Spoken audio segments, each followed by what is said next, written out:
Hi everybody. This is a video about the intersections between neuroscience and art therapy. The material is somewhat complex. I'm going to try and really simplify it, but if it's too complex, you might want to pause the video frequently and re-watch the slide to fully understand it. So you might be wondering, why are we studying neuroscience in an art therapy class? But I really want you to think about what are some personal implications and some professional implications. And so I just want you to maybe write down some ideas or share with a partner why you think this topic might be important for this class. And so some of the things you might have come up with are mentioned in your chapter, that there is a connection between our mind and our body. And I went to a workshop this weekend, and a lot of the things we deal with psychologically really have to do with our brain and how our brain is interpreting things and how our brain is causing our body to respond. So the more that we can understand the brain, the better we can understand how to help people and how to make changes in our body. It also really helps us assess what's going on with our clients. And it helps us understand how art making affects the brain, which is good for arguments for the arts and the benefits of the arts. And it's a common language to promote communication across disciplines. So many art therapists work with a multidisciplinary team, and so it helps with our communication. Another reason why this topic is important is because what you may find when you work with people is that you may be able to see some indications of issues that may indicate that somebody's having problems processing something. And so if you look at some of these images, on the left you see somebody was copying the model, and on the right is what the person produced. Also on these spontaneous drawings, you see some elements missing. On the right side is a test called the Bender-Gestalt test. On the left side is what the person is given to copy, and on the right side is what the person actually copies. And you can see problems with either with what the person is able to produce, and also as well as how the ability to produce what they're seeing. And so looking at people's drawings can help catch some of these issues. Now, sometimes it's none of that. And so it's good to be trained, and it's good to not jump to conclusions and use multiple forms of assessment, but you may see these elements in people's drawings. So first we're going to start off with, what is neuroscience? Your book defines neuroscience as the study of the brain and the nervous system at the physiological, biochemical, cellular network in order to understand behavior and thinking or cognition. And so we are really trying to look at the connections between what's going on physiologically in our brain and how that affects the way we think and behave. And as therapists or as people working with people, understanding that connection is really helpful. And so the place that we're going to start off with is our nervous system. And our nervous system exerts control over our entire body. And our nervous system is made up of all these elements here in this image. And we're going to slowly go through the two main divisions of our nervous system and how those are broken up.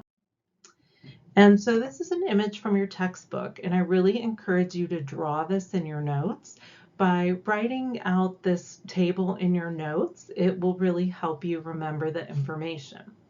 So our nervous system is divided into two subcategories: the central nervous system, which, using the words the center of our body, and the peripheral nervous system, which is on the periphery of our center. And so our central nervous system is made up of our brain and our spinal cord. And so I just want you to touch your head with me and go down your spinal cord. So that kinesthetic movement and writing it in your notes will help get this in your memory more. So central nervous system, brain and spinal cord, and do this with me, periphery nervous system is everything else, and that is broken down between your somatic nervous system and your autonomic nervous system. So autonomic, like the word automatic, we know automatically runs without us doing this. This is the regulation of our internal organs. That can be broken down into our sympathetic nervous system and our parasympathetic nervous system. We're going to talk about these nervous systems as they affect us psychologically. So our sympathetic nervous system, if you experience anxiety or a rush of adrenaline, or like you want to get out of a situation, which we all have experienced at some point in our life, that is due to our sympathetic nervous system. This gears us up to get ready to deal with panic or a crisis. And the parasympathetic nervous system is what helps us regulate, what calms us down.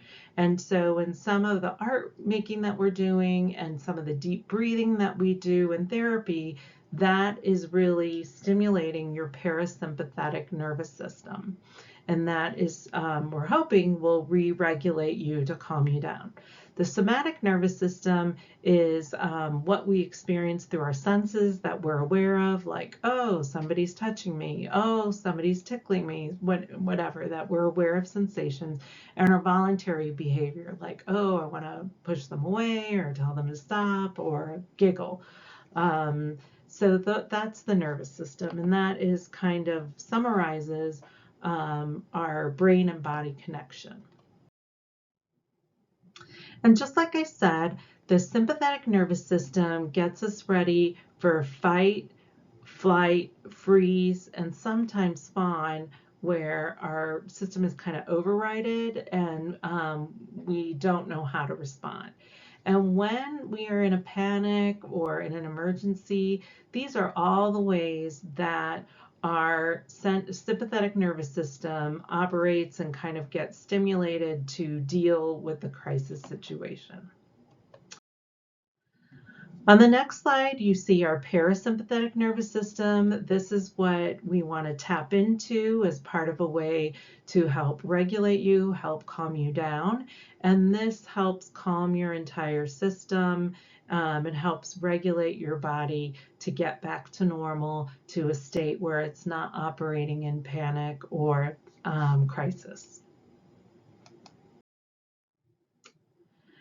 So one thing that you will learn about is how the nervous system and art making are connected. And so you might think about how you feel when you're enjoying art making. You might notice your breathing slows down, you might notice your thinking slows down. And one thing that we believe is that the parasympathetic nervous system is being activated to help slow us down, calm us down, and that might be one thing you might notice when you're making art. So let's talk about the nervous system and the brain. And we're going to focus on nerve cells. And our nerve cells are in our nervous system and our brain. And that's what helps our whole being communicate. And some interesting connection between art and the nervous system is Santiago Ramon y Cajal is the one who won the Nobel Peace Prize for his work on the neuron. And he struggled early on with trying to decide whether he should be an artist or a medical doctor.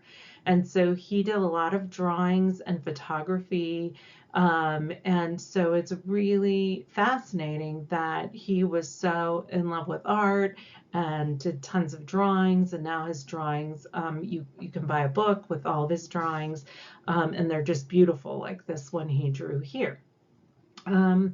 And the way his father kind of made this choice for him is he recruited him to teach anatomy. And because anatomy was so visual, his son Santiago fell in love with teaching anatomy, and so then eventually became a doctor and nixed the artist idea.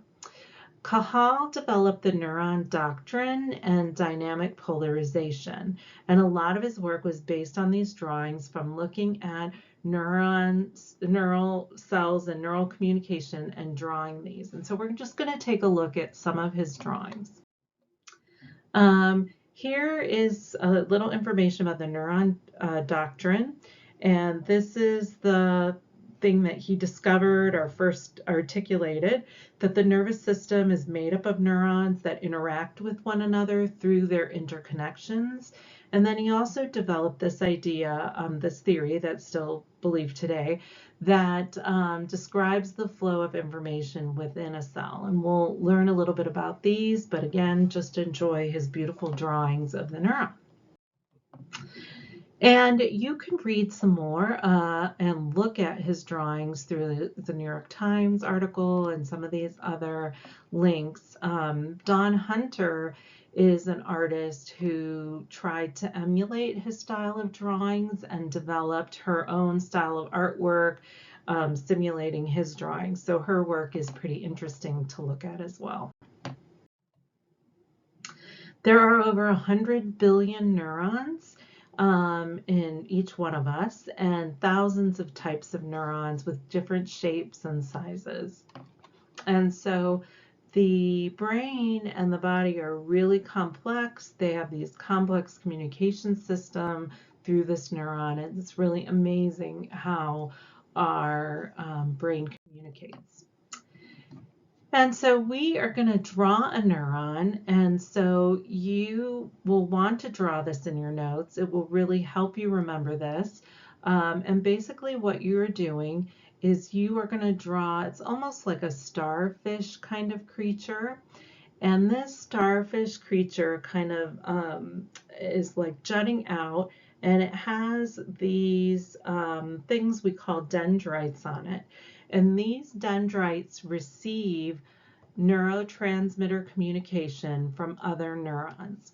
Once they reach a certain level of a potential, they send an electrical impulse through the neuron, through the cell body, through what is contained from here all the way to the end, which is an axon.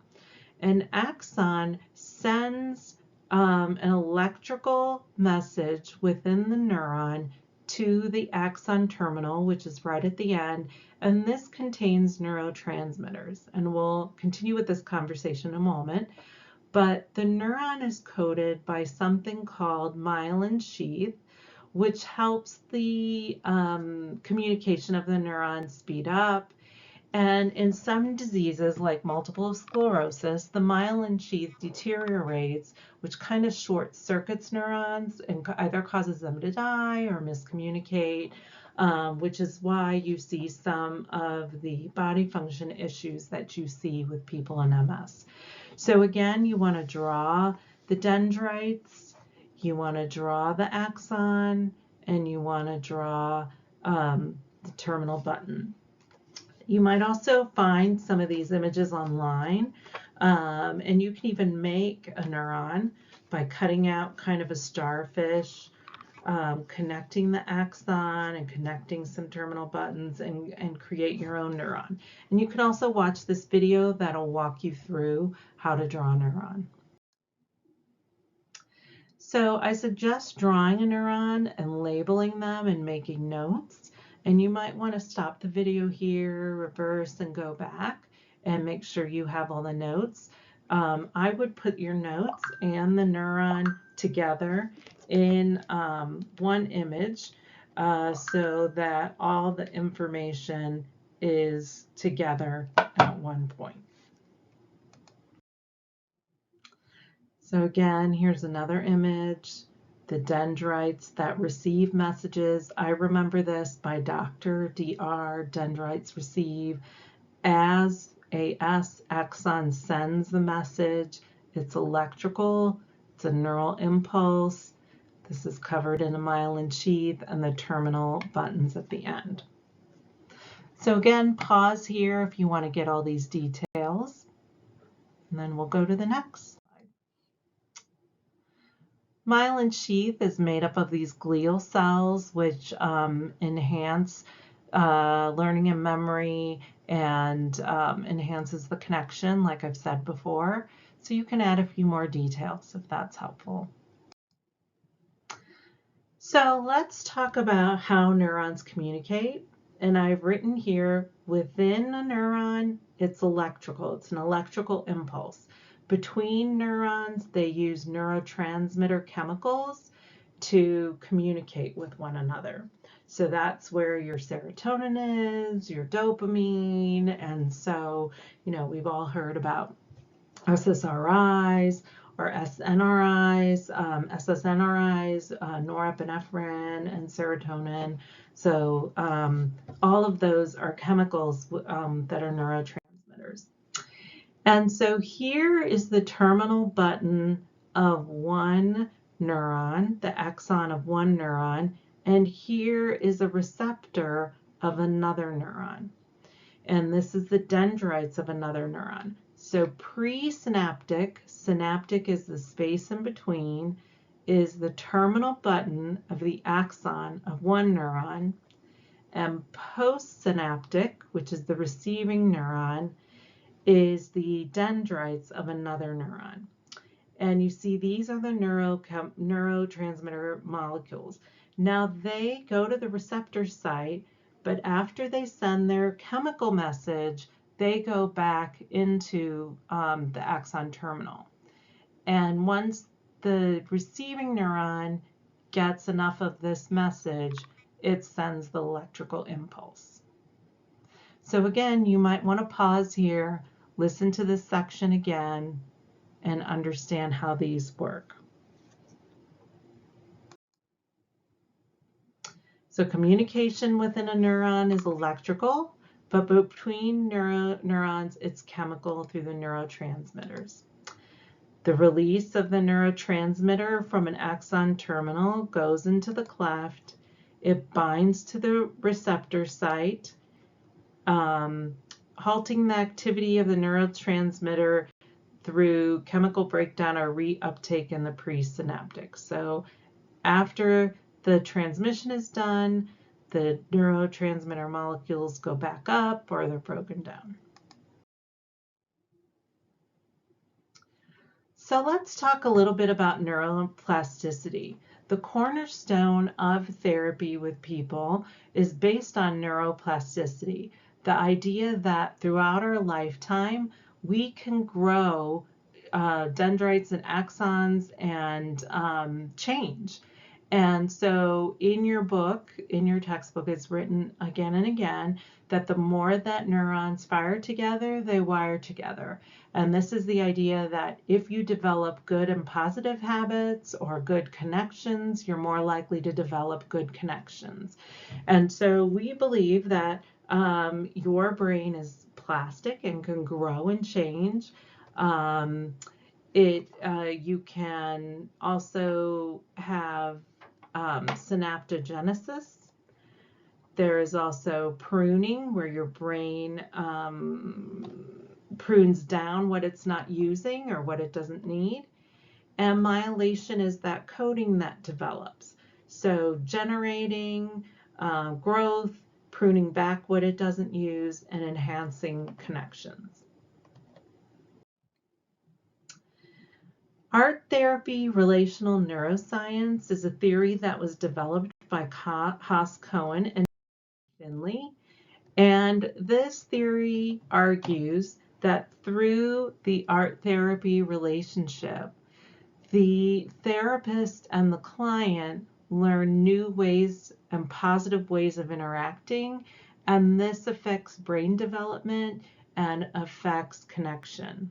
And so Haas Cohen went through the ways that through risk-taking in art therapy and through the connection with the art therapist, we learn to adapt and develop, which creates new, more positive neural connections.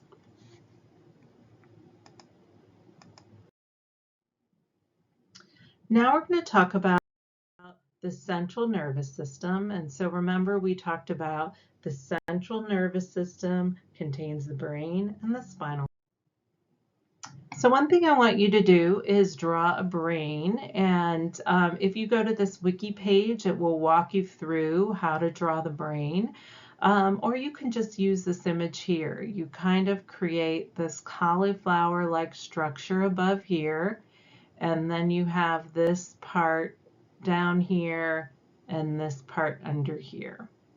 And then we're going to talk about and label the different parts of the brain. So let's start with the frontal lobe. And so I want you all to touch your forehead. Right behind your skull is the frontal lobe, and I want you to label that on the front side. On the back side, if you touch the back of your head, that is the occipital lobe. So everybody say this with me: frontal lobe, occipital lobe.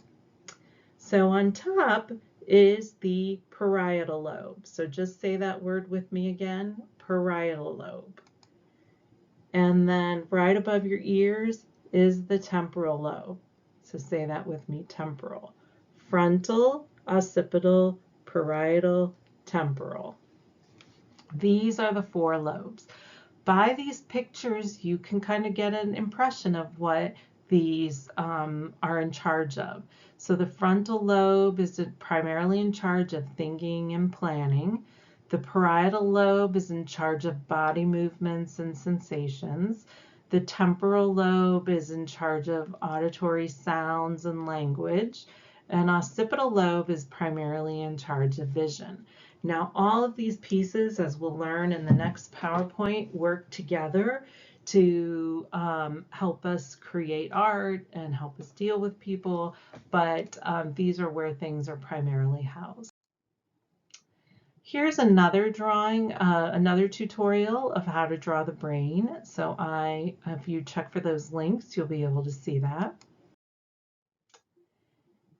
And so now we're going to look at what's under the brain, and you might use some of the handouts and the drawings. So we have the cortex, which is the most advanced part of the brain.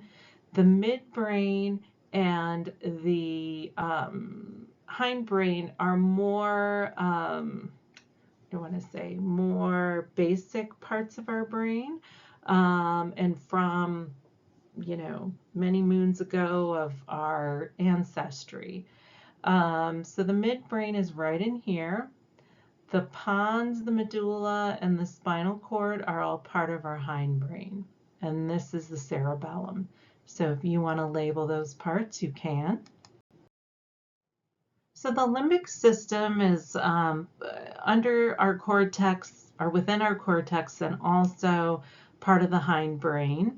And you can see that the limbic system is also in charge of our most powerful emotions. And when we talked about the expressive therapies continuum, we talked about specifically the affective component,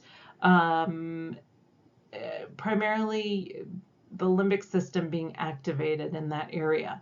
So the amygdala is in charge of our most intense emotions, and then we have other elements that are in charge of our memory and also our regulation. And so a lot of very important functions happen, but also a lot of emotional and memory functions happen in this area as well. So the hypothalamus maintains our internal body state and oversees the endocrine system and the autonomic nervous system. The amygdala is in charge of our intense emotions, excitement, arousal, and fear. The cingulate cortex is active during emotional expression, and knowledge of socially appropriate behavior regulates our autonomic nervous system. And the hippocampus is especially in charge of spatial memory and fear conditioning.